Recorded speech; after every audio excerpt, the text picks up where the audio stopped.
Testing 1, 2.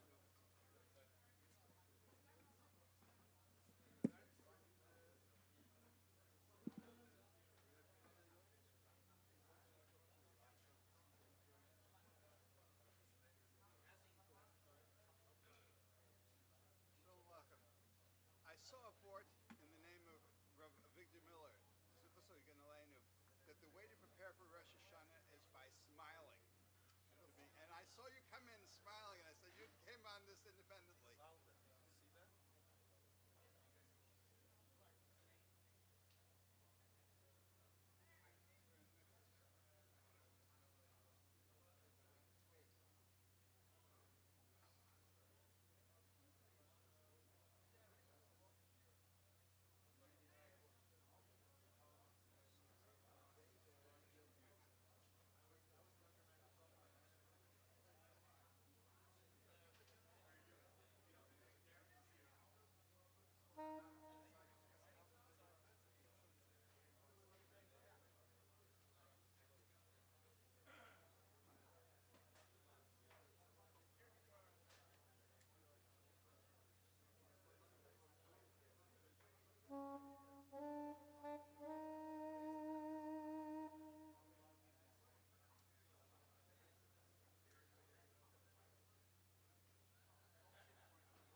1, 2.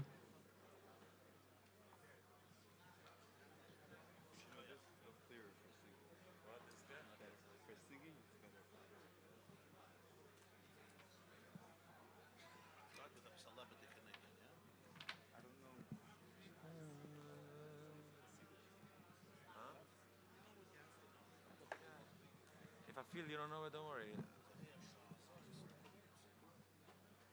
Yeah? What's that? What's the number again? What is the phone?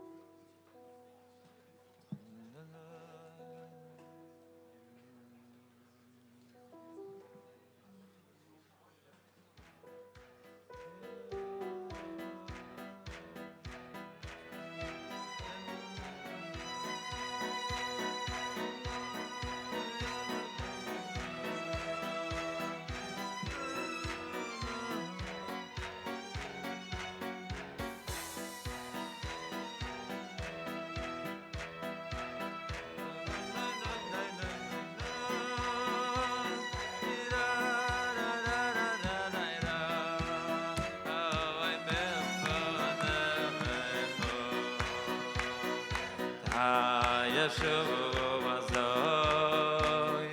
Shas Rachamim TheYeshiva Milfonecho TheYeshiva Shas Rachamim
Milfonecho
la la dum bum bum bye la la la dum la la la la la la la la la ya la la la la la la la la ya la la la la ya ba ba ba ya la la ah la la la la la la la ya la la la la la la la la la ah la la la la la la la la ya la la la la la la la ya la la la la ya ma ma ma ma ya ma ma ma ma ya ma ma ma ma la ya la la la la ya la la la la ya la la la la ya la la la la ya la la la la la la la ya la la la la la la la la la ah la la la la la la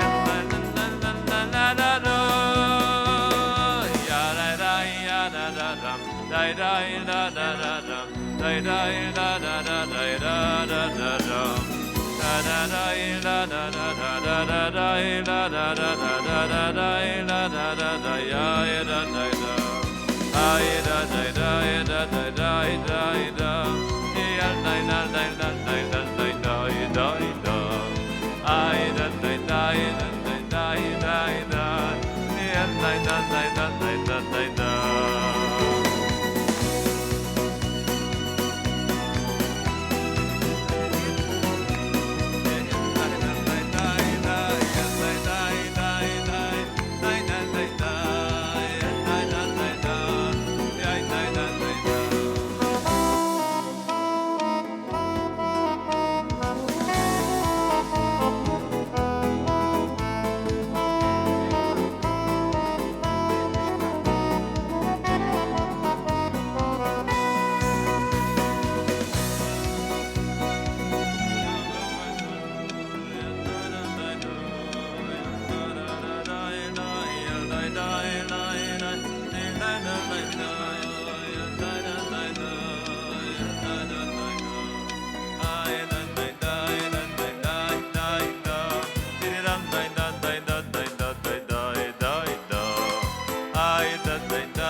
Avino Malkeinu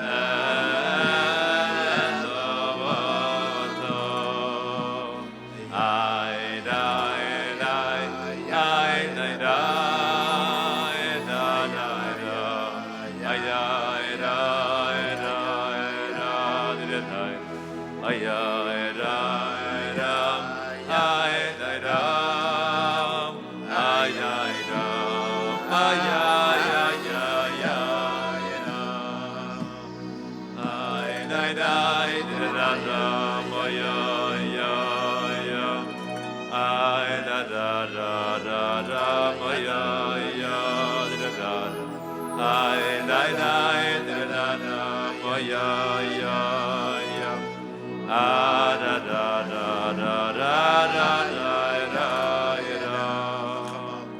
ay da ma ya ay da ay ya da ay da ma ya ay da ma ya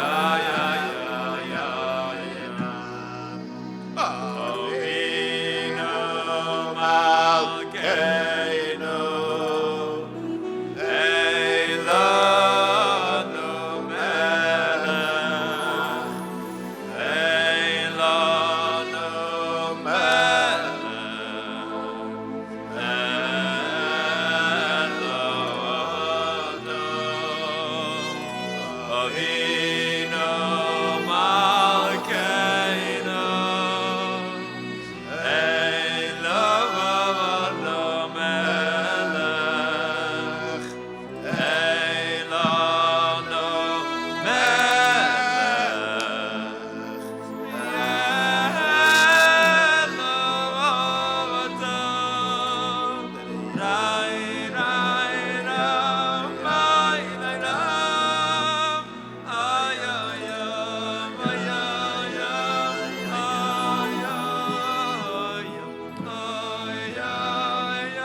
Teire Yidden, a gute Woch, a freiliche Woch, a gut gebencht Jahr.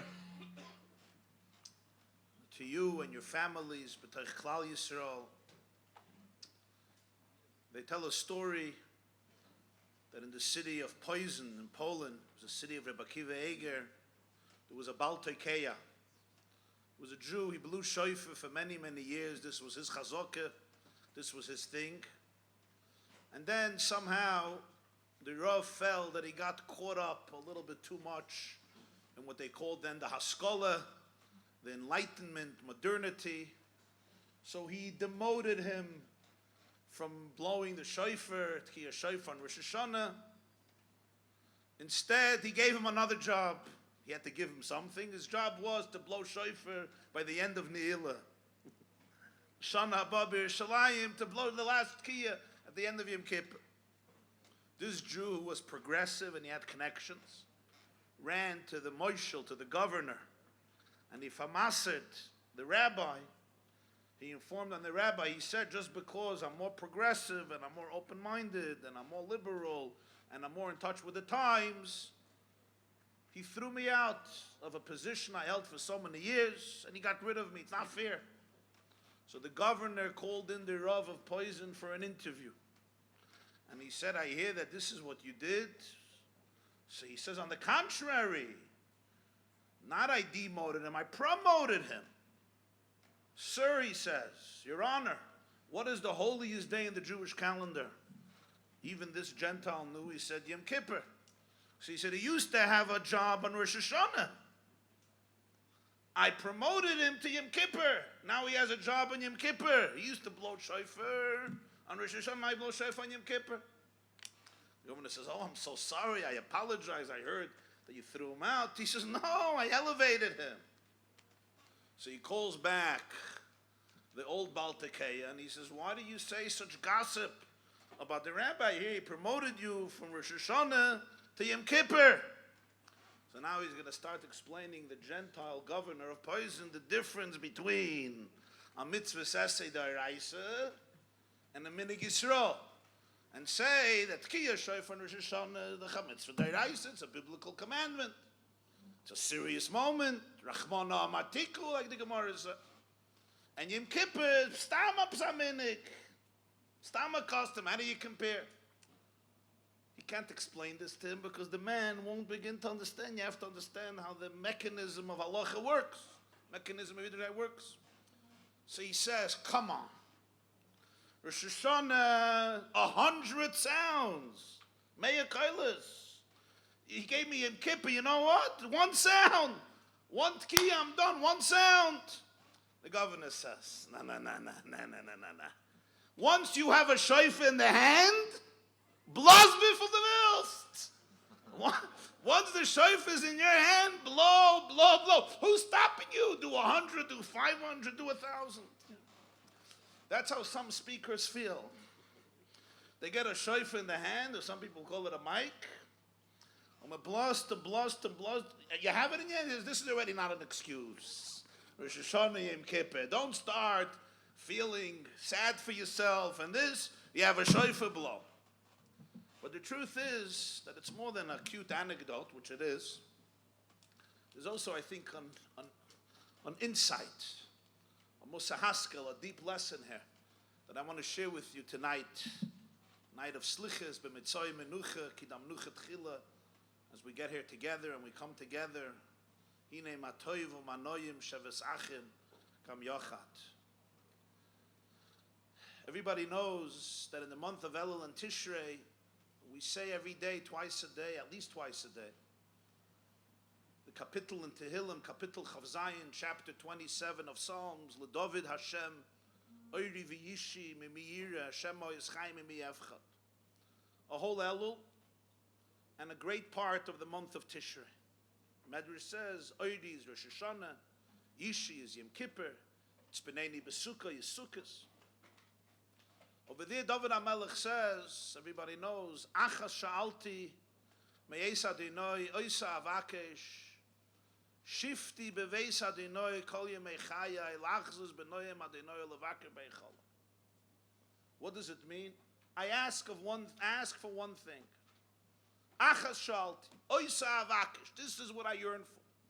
I want to sit in the house of Hashem all the days of my life to see, to observe the delight of Hashem and to visit in His holy chamber. It sounds like a very pious, spiritual, sensitive prayer. A Jew speaks to Hashem and he says, I ask for one thing, achas sha'alti. I don't have many requests. Everything boils down to one point. Oisa avakesh. I want to be with you, kol yemei chayeh. I want to be connected to you all the days of my life. You open up a Medrash Tehillim on the Pasuk, or a Yalkut Shemoni on the Pasuk. Omer Rebaba bar Kahana. Rebaba, the son of Kahana, said, Achas sha'alti me'es Hashem, Malchus sha'al. He asked to be a king. He asked for royalty. He asked for Malchus. That's what Rebaba says. And I ask you, really? I thought, when I read the Pasuk, David HaMelech asked to sit in the house of Hashem his whole life. Comes Rebaba, says, no. He wants to be the monarch. He wants the crown. He wants to be the next president. Not only the president, he wants to be the king, Malchus Shah. Where did Rebaba even see this in the words? And if that's what David HaMelech asked, why did David say it in such a strange way? He said, I want to be a melech. Why does Rebaba impose kivayachal, what seems like deception? There's duplicity in his words. He's saying, Shifti beveis Hashem kol yemei chaya. Says Rebaba, no. Evil the crown. He wants the throne and he wants the crown. That's what he's looking for. Why did he even think to put it in those words? Was zuchter? Well, what's he busy? What is he interested in? What is Rebaba trying to convey? He has to find. No, don't think he asked for what he said. He has to be a melech.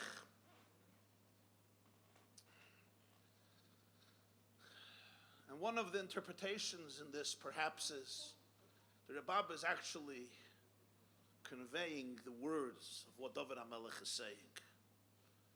You see, if anybody knows a little bit about David HaMelech's life, we know that his entire life was filled with intrigue and conflict and danger and clever maneuvering. Somebody was always out to get him. His own father-in-law, Shaul, tried to kill him many times. His own son, Avshalom, staged a successful rebellion against him and almost eliminated him. From close and far, he had enemies who were always pursuing him. Mizmor LeDavid b'Yosoi b'Midbar Yehuda Tzomalecha nafshi ki geishuni ayoim milistapeach b'nachalos Hashem LeDavid b'shanoisoi es tamal lefnei Avimelech. Among the Philistines, he had to feign insanity. He had to make believe he was a crazy person just to be able to survive. He was a fugitive. He was constantly in exile. He was always on the run. He barely had a day of peace throughout his entire life. Such a person naturally is overcome by so much stress, by so much anxiety. And when he davens, what does he ask for? He says, just give me one night's sleep. Just give me a peaceful night. Just get rid of my enemies. Get rid of my enemies. Let me get a little revenge. Let me have a little safety. Give me a roof over my head. I shouldn't have to hide in caves. I shouldn't have to jump out the window middle of the night because my father-in-law is about to kill me. Give me a roof over my head. Give me some bread to eat, some clothes to wear. Let me just have a little safety, a little comfort, a little security. That's what you would expect. Comes Rebbe and says, Malchus Shoal. He never prayed like a beggar on the run. He never prayed like a homeless fugitive. He prayed like a melech. He had a royal appetite. He never allowed himself to succumb to the stress, to the anxiety of the moment, to become overwhelmed by all of the pressures of life. He had his eye, he had his vision on the big picture, on the ultimate goal of life. He never reduced himself into an insecure, mediocre person. Of course he wanted peace. Of course he wanted security. Of course he wanted to get rid of his enemies. But Malchus Shoal, he asked like a melech. He asked like a royal. He didn't surrender to a life of quiet desperation. He looked at the ultimate end goal of life. What's the ultimate end goal of life? If you had all your money and you had all your covet and you had all your tivus and you had everything you wanted, you can get rid of all of the stresses. What's the ultimate? Shifti beveis Hashem, kol yemei chayai lachzois b'noyam Hashem, ulevaker behecholoi. To have dveikus, to have oneness, to be one with truth, to be one with reality, to have dveikus, to be intimate with Hashem, which is ultimately intimate with yourself, with your own core. Malchus Shoal. He asked like a melech, and a melech, even when he's a fugitive, he's still a king. Even when he doesn't have what to eat, he's still a royal. His horizons were large. Why do we say this in Elul and Tishrei? Everyone sitting here, not everybody, but a lot of us, we're stressed, we're overwhelmed. Everyone has their parshas. This challenge, that challenge, these bills, that bills, these things bothering you, issues of health, issues of finance, issues of stress, issues in your relationship, your marriage, your relationship with your children, your relationship with yourself. That's a big one. If you have one. Relationship with your work, relationship with Hashem, who you are, who the best, yeah. They say there was once a Yid in Russia, a Chassidish Yid in Russia. So in Russia, you couldn't just walk around. You had to have ID, and you had to have a job. You had to be registered. So a policeman stops him, and he says, "Wer bist du? Who are you? Wo gehst du? Where you going? And what do you do with your life?" He looks at me. He says, "Wow. I would pay you 50 ruble every day to ask me those questions. Who are you? Where are you going? And what are you doing with your life?" Ayeka. Comes this time of the year, Rosh Hashanah, Yom Kippur, Slichas. Comes David HaMelech and teaches you how to ask. Malchus Shoal, don't ask like a beggar. Ask like a king. Don't ask for smallness. Ask for greatness. Don't surrender to mediocrity. Somebody once said, a father once told his son, I'm not worried that you're going to aim high and miss. I'm much more worried that you're going to aim low and never miss. That's what I'm worried about. Malchus Shal, he aimed high. It's a word from the Chidush Harim. Ata bechartanu mikol ha'amim, ahavta yisanu v'ratzisa banu, v'roi mamtanu mikol al-shoynes. So the literal translation is, he elevated us from all of the languages, from all of the nationalities. Said the Chidush Harim here, v'roi mamtanu mikol al-shoynes, uns aufgehoben von alle Sprachen, as in stocken Sprach, zu ausdrücken wie hoch mir ist. Mikol al-shoynes, there's no language, there's no words to be able to express your Rebbemus. You're stuck in Lashon. Even a poet, you have the language of poetry. You have the language of music, very subtle, deep languages. You have the language of words. It's also a language that some people use. Mikol al-shoynes, as in stuck converted to bring it out. Malchus Shal. Ask like a king. Don't ask like a mediocre midget, because that's who you are. See your potential. Aim high on every level, even if that means that I'm going to miss, and not miss once, but miss many times. There's so much potential that Knesset Yisrael has. There's so much light that people have. There's so much beauty that people have. There's so much infinite dignity in every one of your souls. But people are scared to aim high because I'm going to miss. So I just aim low, always low, and I never miss. I never miss my target. Miss! Miss and miss again. But Malchus Shal. Achas Sha'alti. And then you'll realize that your Sha'alti will become connected to the Achas, to the oneness. I once read an interview, a very interesting interview. I'll share with you. The very, very wealthy man, his name is Joseph Plumeri. Extremely wealthy and affluent individual. And some of you have been to Chicago. One of the largest, tallest structures in the world is called the Sears Towers. For many, many years, it was the tallest structure on the entire planet, certainly in the Western Hemisphere. Now I think it's second to the tallest. But Sears Towers was huge. And this fellow, Joseph Plumeri, happened to change the name. Today it's not called Sears Towers, it's called Willis Towers, because that's the name of his company. He's the CEO of Willis Holding Group, so he changed it from Sears Towers to Willis Towers. What did he do? He needed a place for his company, so he went to the owner of Sears Towers. And he said, I want a place. How much? Just 2%. 2% of the space he needs for his company. The man said, okay, great. Could we sign the lease? He says, no, one more thing. It's always been called Sears Towers since, I think, 1973 when it was built. But it's already an old and stale name, and Sears is not there anymore. And I think you need a fresh, vibrant name. It's time to change the name. And they changed the name. From Sears Towers became Willis Towers. That's what it's called today. I don't know what people call it, but that's the official name of it. So I was reading this interview that somebody had with a journalist, and he said, how in the world, you have 2% of space, how in the world did you get to change the name of one of the tallest structures to your name that you wanted, from Sears Towers to Willis Towers? And he said, I asked. I asked.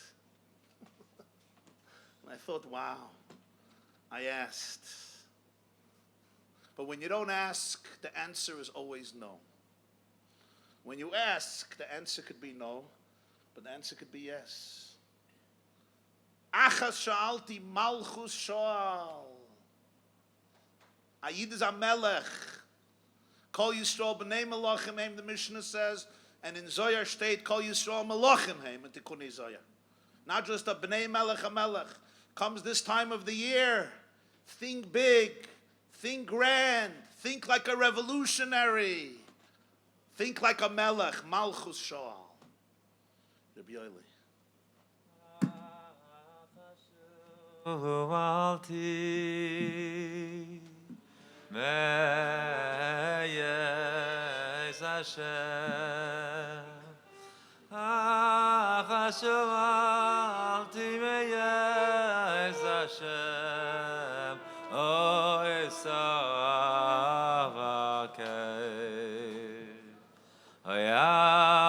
Achashu Alti Meyes Hashem Oy Savakei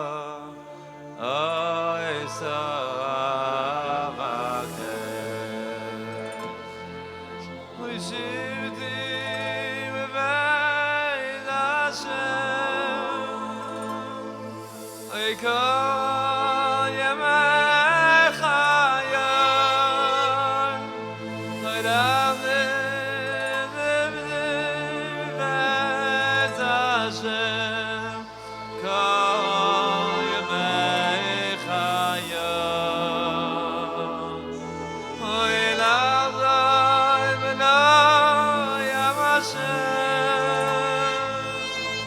Oy Lavdai B'nai Yam Hashem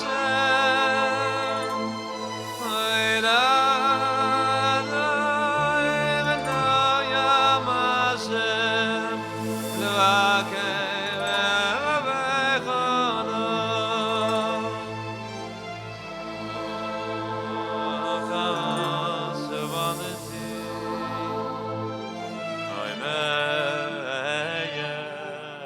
v'lechono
Shifty beveis Hashem Kovol yemei chayoy Lachzois benoyam benoyam Hashem Elvakei behaycholoi Shifty beveis Hashem Kovol yemei chayoy Lachzois benoyam benoyam Hashem Elvakei behaycholoi V'yizimlam delum v'yishem Kovol yemei chayoy Lachzois benoyam benoyam Hashem Elvakei behaycholoi Shiftei beveis Hashem Kovol yemei chayoy Lachzois benoyam benoyam Hashem Elvakei behaycholoi V'yavach hashualti Me'oel v'yais Hashem Ach hashualti me'yais Hashem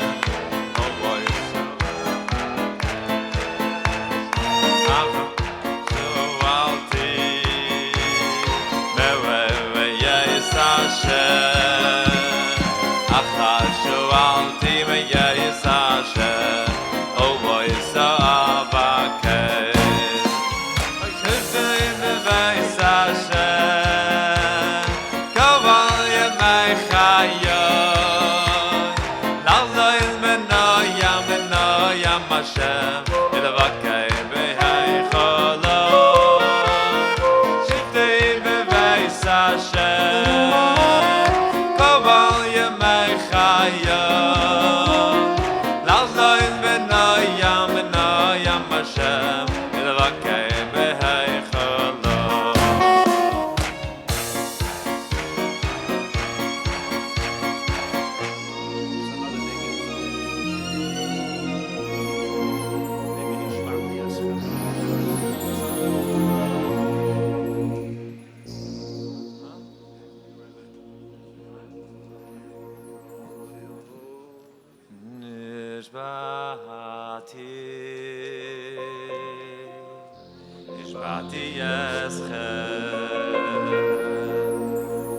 Ishbati yeschem b'nois Yerushalayim Iftitzei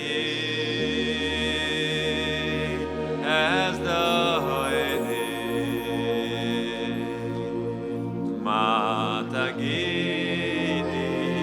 Matagidi lo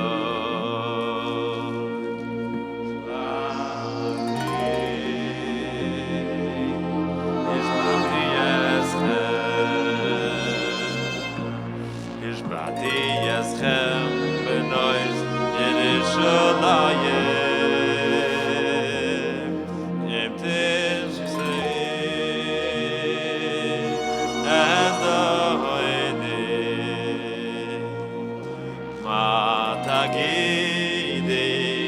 Matagidi lo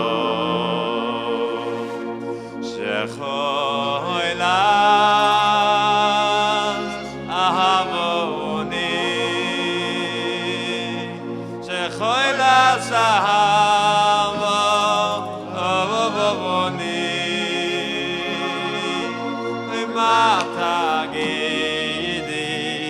Matagidi lo Shechoilas ahavoni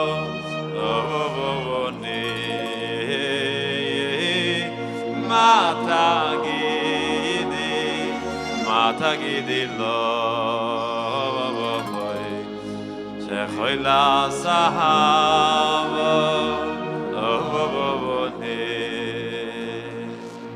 Oy Matagidi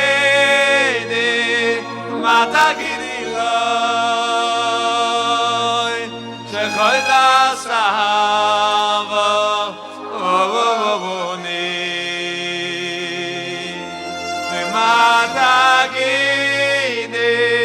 Matagidi lo Shechoilas ahavoni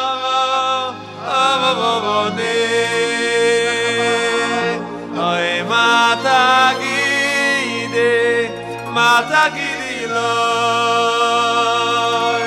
shechoy la sahavo ovovoni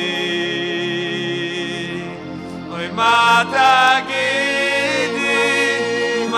gidiloi shechoy la sahavo ovovoni oy mata gidi loy shechoy la sahavo ovovoni mata gidi loy shechoy la sahavo ovovoni oy mata gidi loy shechoy la sahavo ovovoni mata gidi loy shechoy la sahavo ovovoni oy mata gidi loy shechoy la sahavo ovovoni mata gidi loy shechoy la sahavo ovovoni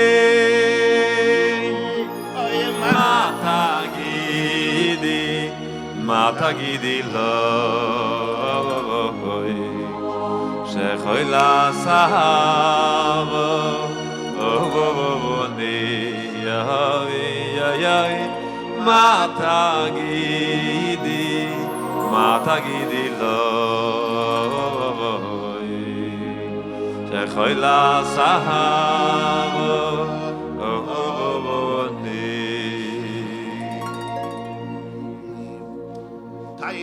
Tayir Yidin, precious brothers and sisters. Today's Haftarah is Yeshaya Perek Samach. It opens up, Yeshaya Navi says, Si'i soviv einayich uri'i. Lift up your eyes and look around you and see, Kulam nikbitzu bo'olach. Everybody gathered to come to you, Banayich meirachik yavoyu.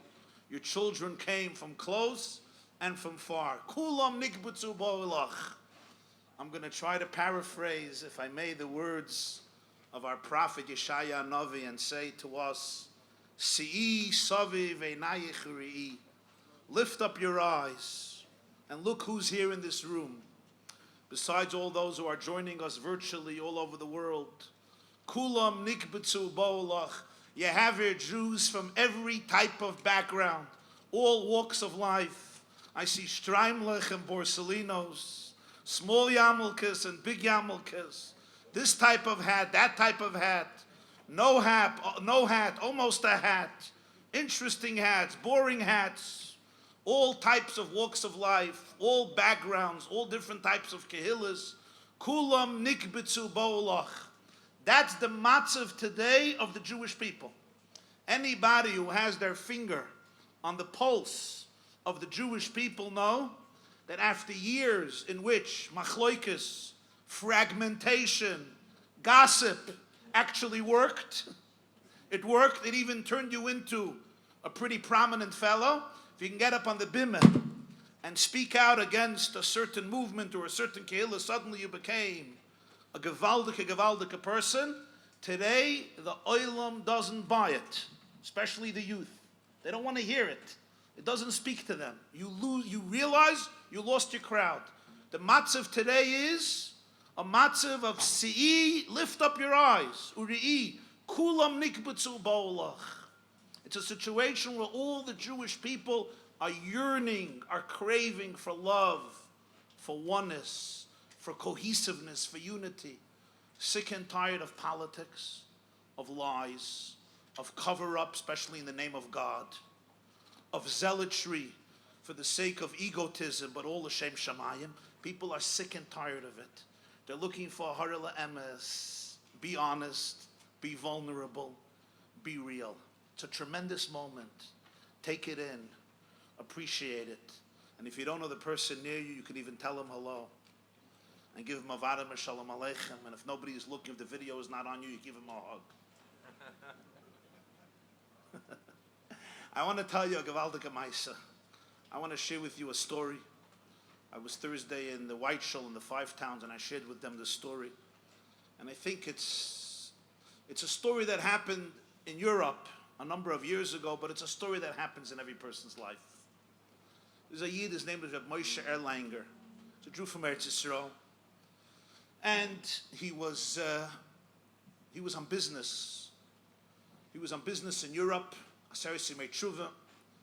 There was a problem with the weather, and the flights were delayed, and he could not make it in time to Ben Gurion Airport in Tel Aviv to land in Eretz Yisrael in time for Yom Kippur. The airport closes before Yom Kippur in Eretz Yisrael, and they had to land in Germany. He landed in Frankfurt, Germany, and he realized he has to spend Yom Kippur in Frankfurt. He needed a hotel, so the airline booked him a hotel that would be walking distance to the great synagogue of Frankfurt. He wasn't ready to be Yom Kippur in Germany. He was planning to be Yom Kippur in Eretz Yisrael in the Holy Land. And it was hard for him. 25 years. You know when you have a shul that you really love? Sometimes you have a shul that you really don't love. But you know when you have a shul that you really, really love? You love the chazan, imagine. You love the Bal Tfilah. You love even the rabbi. You mamish, you love the people, you love the chevra. Yeah. In contrast, they say there was once a Cossack. The Cossacks burst into a shul the night of Yom Kippur, and they hijacked the Rav, the Chazan, and the president. They took him to the forest. They said, we're going to shoot all of you, but we're nice people, so we're going to grant you your last wish. The Rav says, for 2 months I'm preparing my Yom Kippur sermon. You can't just kill me. Stamaza, you first have to let me give the sermon, and then you'll kill me. No problem. Chazan, what about you? He says, 3 months I'm preparing already the Nusach for Yom Neirayim. Those beautiful, beautiful melodies. You can't just kill me this way. I have to first sing, and then you'll kill me. They turn to the president, what's your last wish? He says, kill me first. But sometimes you have a shul, and you mamish love it. You know, you love the matzav. And this shul, this Reb Moshe had such a shul. The davening was beautiful. The divrei Torah were inspiring. The camaraderie was elevating. The atmosphere was electrifying. The ambiance was simply stimulating and inspiring. And now he doesn't have it. He loved the nigunim, he loved the davening, he loved the chevra. And now he's in Germany, in Frankfurt. But that's where the hashgacha brought him. He also didn't have clothes for Yom Kippur. So he eats the little tuna or sardines that he had for the Suda Mavsekas, and he goes to shul. He had just had his regular weekday clothes. He had a talis, he didn't have a kittel, he had slippers, he didn't have a machzer. He comes into the Frankfurt Great Synagogue before Kol Nidre, before sunset. It was a nice walking distance from the hotel to the shul, but he could make it to there and back. And he walks into the shul. The Great Synagogue of Frankfurt was destroyed by the Nazis, one of the most beautiful shuls in Europe. But in 1946, they already renovated it and decorated it, rededicated it so that Jews could daven there. It has close to 2,000 seats. Moshe walks into the shul in Frankfurt. Beautiful, splendid. But it's for Germany, so it's a little cold, you know. It's a little cold. It's packed. It's Yom Kippur night. The Olam comes. The Gabbai comes over to him. Says, Shalom Aleichem, Favanim Kim Tayid. Where do you come from? So I come from Eretz Yisrael. I got stuck here. I'm away from my family, away from my community. You see, I'm not dressed for the occasion. He says, don't worry, we'll take care of you. Brings him a kittel, brings him a machzer, gives him a nice seat to sit down. And he sits down in shul. Rabbi Yehuda Halevi says, Ani b'mayre v'libi b'mizrach. I'm in the west, my heart is in the east. He was in Germany, but his heart was with his family, with his community. It was difficult to be Yom Kippur away. Chazan gets up, al das hamokoim ve'al das hakol, b'yeshiva shel ma'ila, b'yeshiva shel mata, no matirim l'spal l'mavayonim. Night of Yom Kippur, all the mechitzas, all the walls between Klal Yisrael are obliterated. And those Jews who live with Yom Kippur a whole year, the mechitzas are always obliterated. The Chazan starts Kol Nidrei.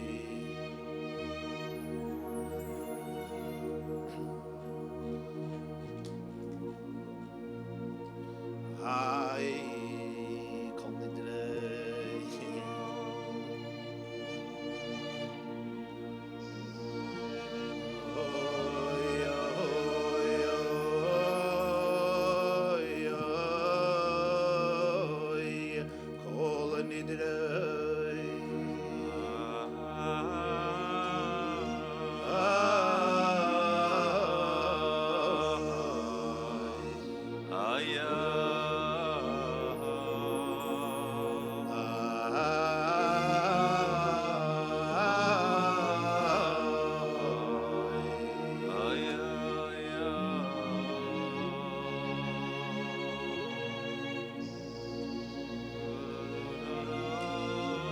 Now every Jew, the heart is moved by the Kol Nidrei melody.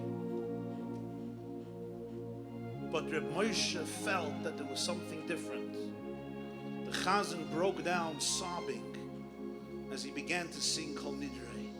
And with each time he repeated Kol Nidrei, his voice became so much more heartfelt. It stirred him to the core. Such a display of emotion, of his srakshas, of his slavos by Kol Nidrei he never heard in his life. Finishes Kol Nidrei, Shechiyanu v'kimanu v'giyanu l'zman hazeh lidaven ma'ariv.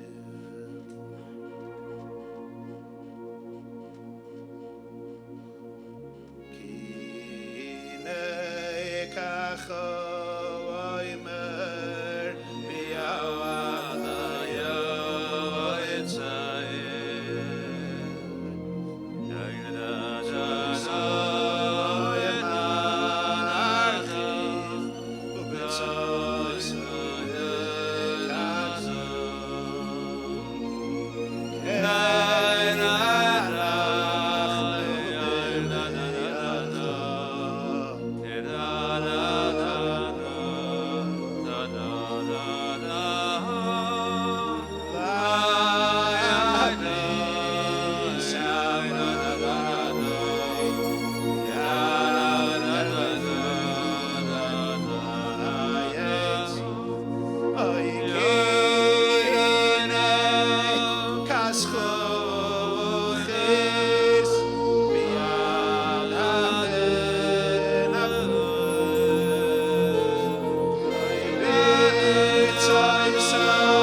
Finishes.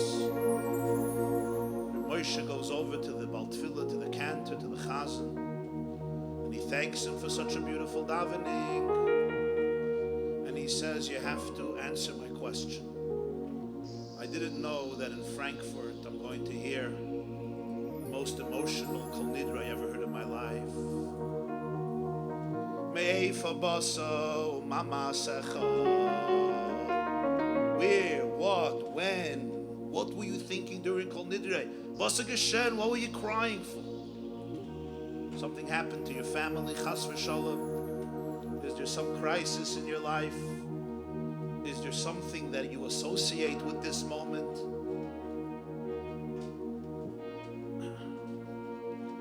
The man looks at him and he says, not many people ask me the question, but since you asked, talk about asking, you have to ask.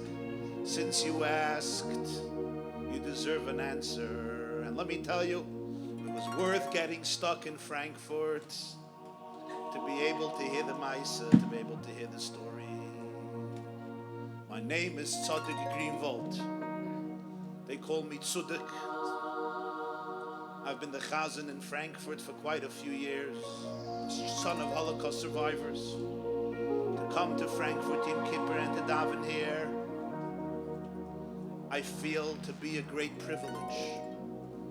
The very city, the very country from which the greatest hatred and venom came out of the Jewish people, the people that decimated a third of our nation 75 years ago, to be able to daven in front of 2,000 Jews in the soil of Frankfurt, of this cursed country, to be able to say together,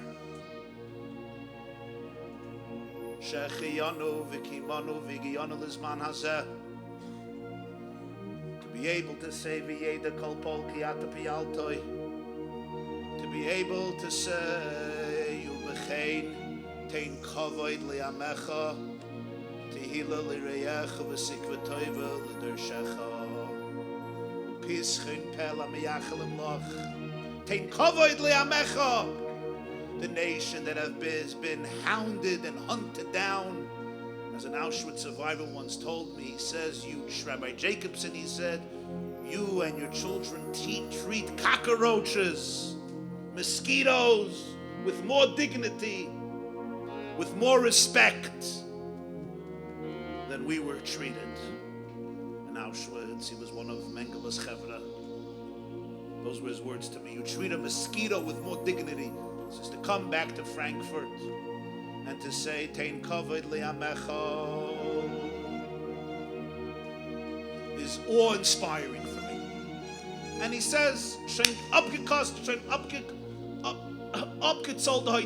already worth it. I come to Frankfurt, I daven, it's an incredible experience. One year, Yom Kippur was over. Screamed Ashma Yisrael, Baruch Shem Koid Malchus Elolam Vod, Hashemu Elokim, Hashemu Elokim, Hashemu Elokim 7 times. Blew the shofar, we said L'shon Haba B'Yerushalayim. And you know, some Jews after Ne'ilah get a little hungry. Present company excluded. But some Jews get a little hungry and they do up Sashnela Ma'ariv. Fast Ma'ariv, because it's the first mitzvah of the year after Yom Kippur. First mitzvah is the Chma'ariv, that's why they chop it very fast. Chatoy v'echel, chatoy fushti. Finishes Ma'ariv, he says, be honest, I was starving. And more than starving, I was thirsty. Ich hab gechazen the whole Yom Kippur, kol nidrei shacharis, musaf min chanila. My voice was parched, it was dry. I was just yearning for a cup of water. Everybody left the shul. You know, the chazan sometimes leaves the last. I fold up my talis. I fold up my kittel. I put it away for another year. I remove my cantorial uniform that they still wear in Frankfurt. The front door is closed. The lights are off.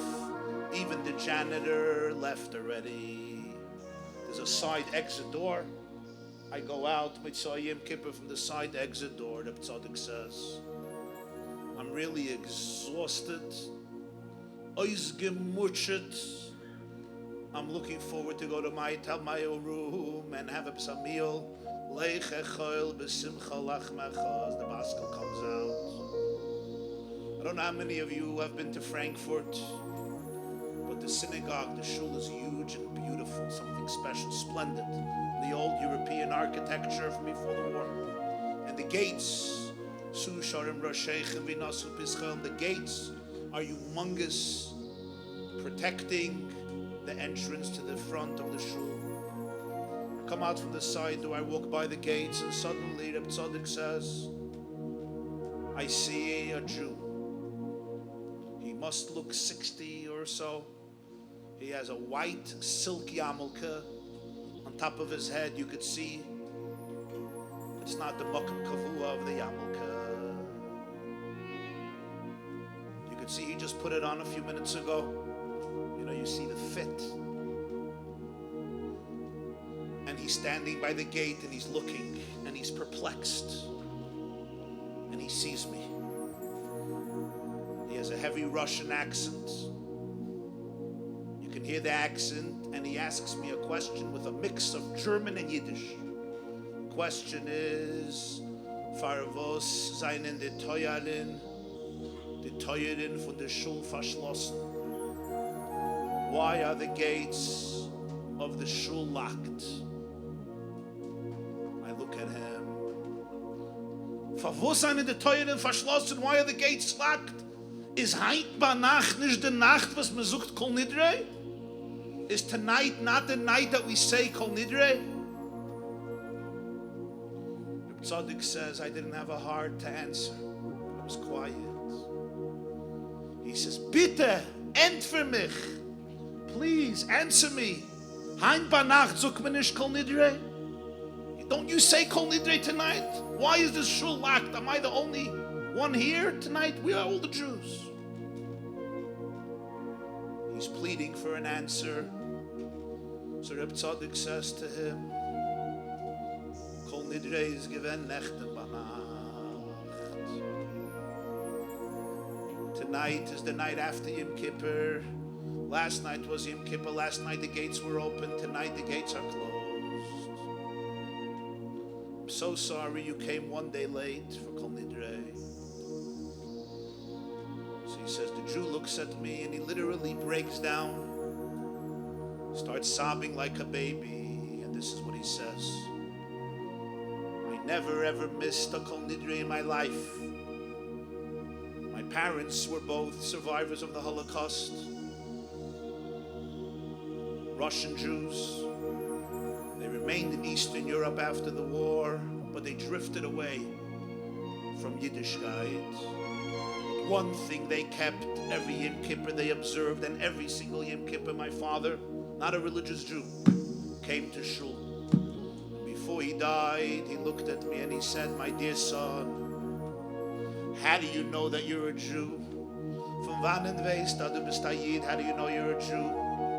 That Yom Kippur you come to shul for Kol Nidre.'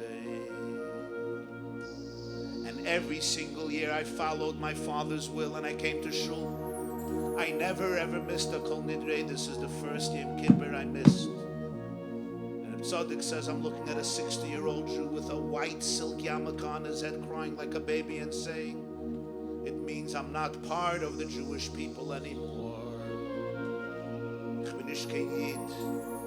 The connection has just been severed because my father told me this is what it means that you're part of the Jewish people. The chain of Judaism stopped and will not continue." And he's standing there and crying. And Reb Tzaddik Greenwald the Chazan, who's on the way to his hotel room to eat Mitzvah Yom Kippur, a nice meal, you know the feeling, Mitzvah Yom Kippur, I don't have to describe it to this crowd.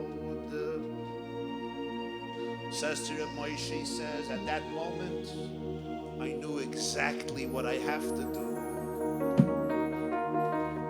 I looked at the Jew and I said, "Ich bin the Chazan von the Frankfurter Shul. I am the cantor of the great synagogue of Frankfurt. Hast nicht verfällt kein Kol Nidre. You didn't miss Kol Nidre. Komm mit mir.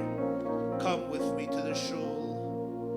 Und wir wollen singen Kol Nidre zusammen. We'll do Kol Nidre together."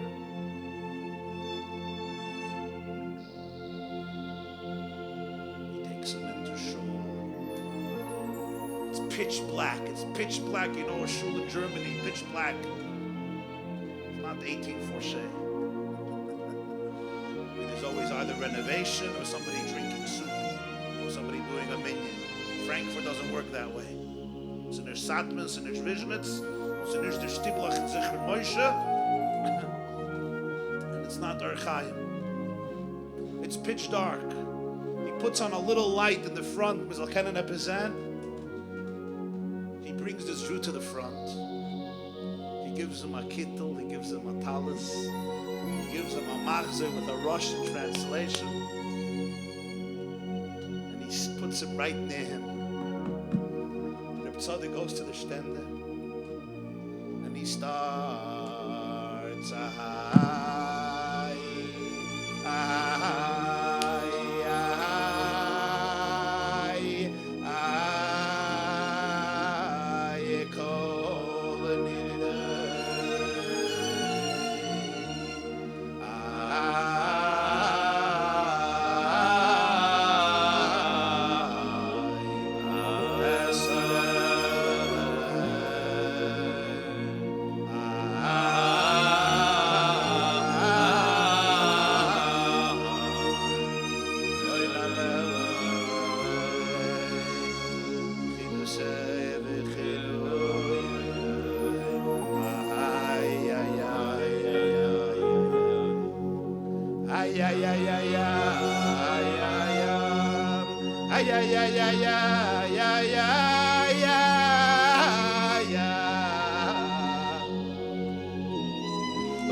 I have to be honest with you.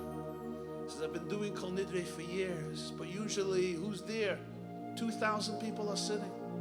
And as much as I'm thinking about Yom Kippur, and as much as I'm thinking about Hashem, and as much as I'm thinking about the words, I'm also thinking about, I want the 2,000 people to like me. Those of you here who are Bali Tfilah, Chazanim, Yoni, the Trachtam Alazoi. In Uman, was trachst? Those of you who are speakers, rabbis, singers, Chazanim, Bali Tfilah, no. Even those of us who are idealistic people, but fart, it's 2,000 people. I want to impress the crowd. I want they should like it. I want they should like me. They say there was a chazan in New Jersey once, Rosh Hashanah. He finished davening, the president of the shul comes over to him and says, you were horrible. The worst chazan we ever had in the history. Never again. He comes home, tells his wife, I'm not making kiddush. She says, why? He says, I'm fasting. He says, you fasting? What do you have with fasting? You've been eating your whole life. You can't fool your wife. So he tells her the truth. He says, I'm in a bad mood. I finished davening. President of the shul comes over to me and tells me I was the worst, never again. You know, a Jewish wife always knows the right thing to tell her husband, to boost his self-confidence, to make him feel like a man, like a king. She always has the right oisis, the right way, the right mahalachim. Bini Yisrael, this is part of the Bini Yisrael. She looks at her husband, she says, the president, an idiot, what does he know? He was just repeating what the whole shul says. So Reb Tzaddik says, I have to be honest with you. It's Yom Kippur, it's the holiest day of the year, but I'm singing for the crowd. I'm singing for the crowd. He says, but this Yom Kippur, there was no crowd. It wasn't even Yom Kippur. I couldn't even tell myself it was Yom Kippur. It wasn't Yom Kippur. There was no crowd. There was no audience. There was nothing there. Nobody was looking. There was no prophet. There was no president. There was no board of directors. There was no gabbai. There was no shamish. There was no millionaire. There was nobody there.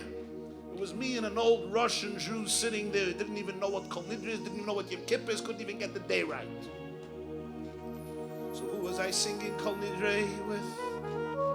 I was singing Kol Nidre, just me and Hashem and a Jewish soul. And the whole shul was empty. There were 2,000 empty seats, pitch dark. And he says, I have to tell you, at that moment, I felt all of Jewish history present in the shul. I felt this Jew's ancestors all the way back to Avraham Avinu. I felt all my ancestors back to Maimon Har Sinai. I I felt all the Jews of Frankfurt, Medoira, Doiris, all the neshamas that were there. I felt that I was talking to the Shechina himself, saying Kol Nidrei. I felt that it was so genuine, it was so real. There was no incentives, no ulterior motives. I just started to cry. This Jew started to cry. And we said Kol Nidrei 3 times. Then I said, it's Ma'ariv, it's Fort B'Tzoyim Kippur, you still got to say Shema. I said the Shema with him. We spent a few minutes davening to Hashem and we finished. The Jew takes off his kittel, he comes over to me and he says, Ich will dir ewig dankbar sein.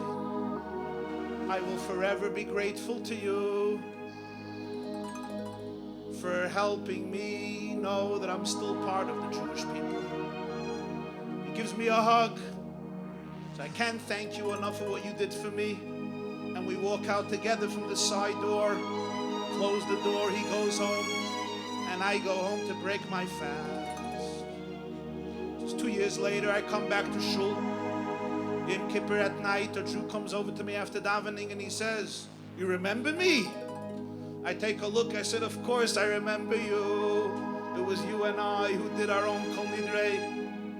And the Jew says, you'll never ever know what you did for me. You gave me back my soul. You gave me back my Jewish soul. I can't thank you enough. And we hugged again and he left Shul. Tzoddik says every year when I get up here by the stender for Kol Nidrei, there's 2,000 people in the audience. But I go back to that Kol Nidrei Motzei Yom Kippur, and it's only me and God and this Jew alone. And his simplicity, his unsophisticated oneness, the pshittis von Ayid, the pshittis von Apintelayid, it just touches me so deeply. That's what triggers my emotions every Kol Nidrei. My dear friends, why do I tell you this story?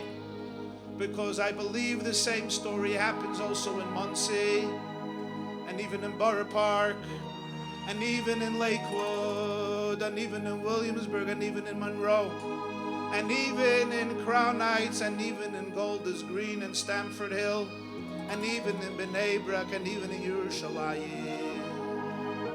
I'm not talking about Jews who come the next night. I'm talking about Jews who come the first night. I'm talking about Jews who even come for Slichas 1 o'clock a.m. And yet, when we come, we find that the gates are locked. And I don't mean the physical gates.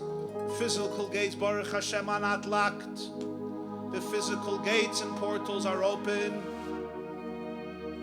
I'm talking about the gates of the heart, the gates of the soul. How many people show up? They show up physically, but emotionally, some of us feel so disconnected, so apathetic, so estranged, so alienated. Rosh Hashanah, Yom Kippur, Slichas, Elul, Tishrei, we show up. There's so much guilt. There's so much guilt. There's so much pressure. There's so much fear. I show up, but ich bin nicht da. The gates of my brain, the gates of my soul are just locked. I don't feel celebration. I don't feel intimacy. I don't feel dveikus. I don't feel oneness. I'm just going through the motions. And I'm taking my kids also through the motions, because what should I do? But I'm just going through the motions. But you know what this Jew had his chus. And Reb Tzaddik understood that Yom Kippur is about him himself. There's a special Kol Nidrei for you, my dear friend. When Avraham Avinu comes over the Akedah, what does the Malach tell him? The Malach tells him, Harbe Arbe Zaracha. Remember? Kichoichve Hashamayim V'chachoil Ashal Svas Hayom. Your children will be like stars, and your children will be like sand by the ocean. Why both? You know how many stars there are in the heavens? Anybody knows how many stars? Well, today we know that the number of stars is half of a. We don't even have the number for it. Not billion, not trillion, not zillion. Unbelievable. How many grains of sand by all the beaches, all the lakes, all the oceans? A nice amount. Why both? So let me tell you, my dear friends, what's the difference between sand and stars? You ever picked up a grain of sand? You ever brought home a grain of sand and you showed your children, look at a grain of sand? There's mamish nothing to see. One grain of sand doesn't have much value. Try selling it. It's not even a shava prut if you mekadosh an isha with a grain of sand. It's now kiddushin. It's worthless. Oh, but if you have together, if you have a beach, you have thousands, millions, billions, trillions of grains of sand. Now it becomes a chabed, becomes a psacheft, it becomes something important. What about stars? Each star is an isolated universe, an isolated planet, an isolated. And what happens when you bring stars together? Not good. It creates explosions. It creates the obliteration, the deaths of stars. Each star ought to be independent. So Hashem told Avraham Avinu, let me tell you about your people. You're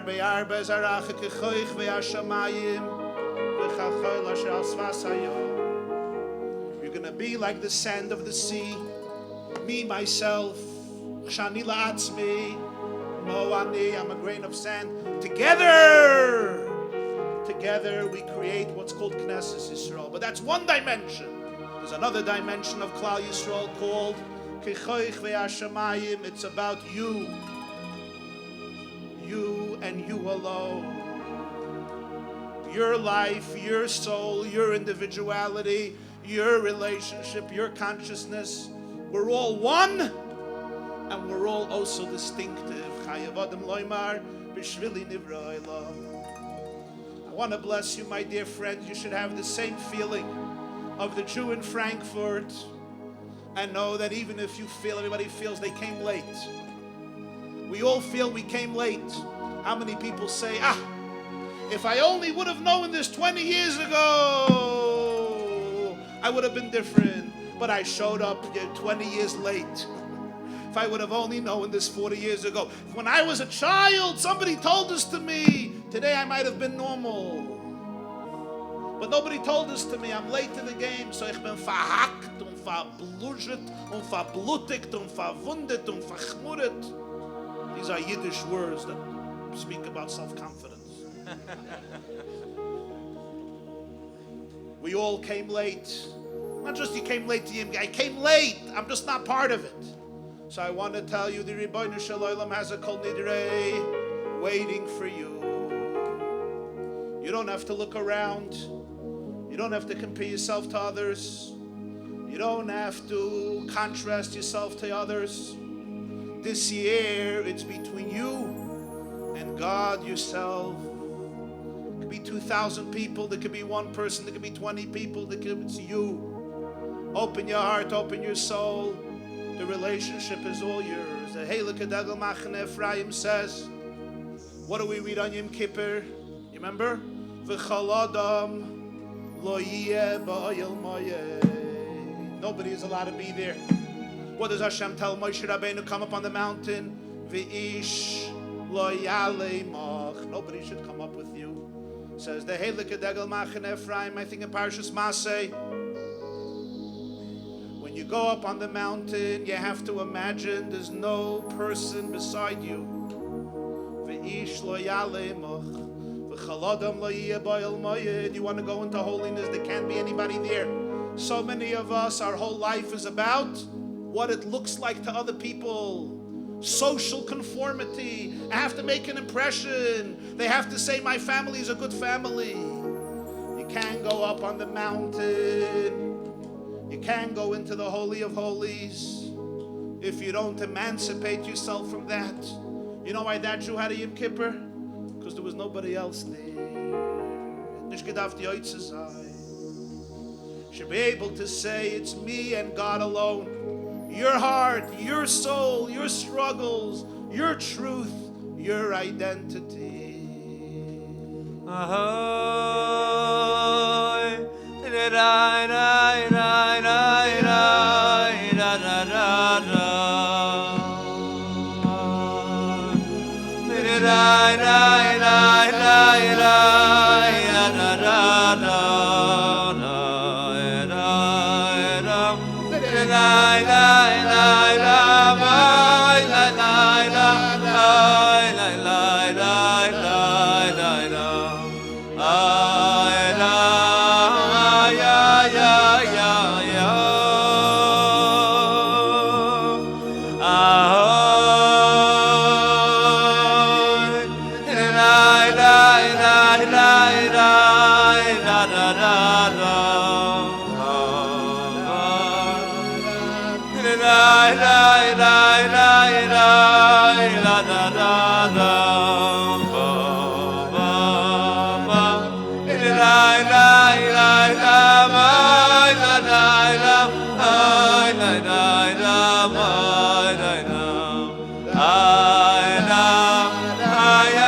da da da da da.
tzedek, oh boy boy deko.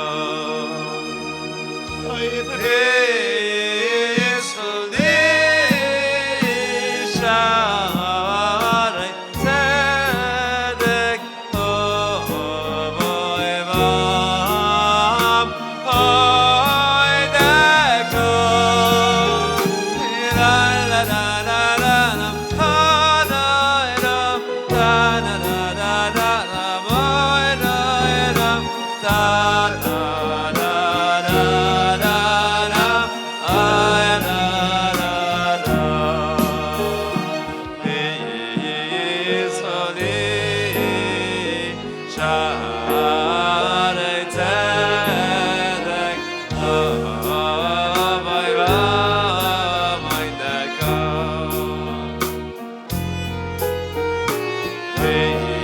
Peacefully share tzedek, oh my deko.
Hine matoiv umanoyim sheves achim gam yochad. How good and how sweet, how pleasant when brothers sit together. It's a pasuk in Tehillim, everybody knows it. Why does David HaMelech say matoiv umanoyim? What's matoiv umanoyim? I'll tell you one way of looking at it, my dearest friends. There are things in life that are good, but they're not pleasant, they're not sweet. There are things that are sweet but are not good. L'mashal, cheesecake. Cheesecake is noyim. It's a ganz noyim. Right? Some people think alcohol. Some people think chaluptzas. A piece of steak, it's noyim. It's geschmack. Is it toiv? It's good. The malach hamavis. Ask your nutritionist. Ask your doctor. Ask your wife. Malach hamavis. There are things in life that are toiv. They're good. Spinach. Kale, lettuce, barley kernels, wheatgrass. It's toiv, it's very good. Everybody will say it's unbelievable.